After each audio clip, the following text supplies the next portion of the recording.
Our top story, Mayor Walsh strikes back at the forces behind the opioid crisis. Yesterday, the mayor announced a lawsuit against 13 drug manufacturers, 4 distributors, and 1 physician. Officials cite a higher than average rate for the prescription of highly addictive painkillers in Boston. For reimbursement of services and programs, the city's asking for $64 million. All of these companies and the people behind these companies have played a major role in creating the substance abuse crisis that we're seeing today. These parties have marketed opioid drugs in misleading and in dangerous ways.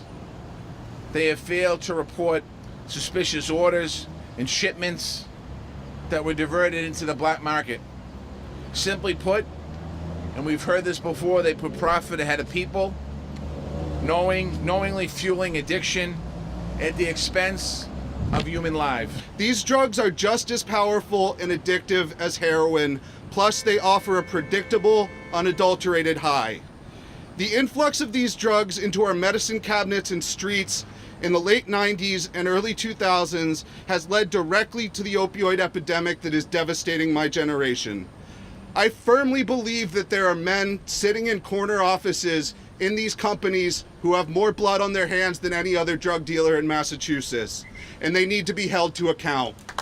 This epidemic was fueled by the profit-driven motives of manufacturers and distributors of opioid medication who, despite all the evidence, promoted and distributed their products as safe with little to no potential for people to become addicted.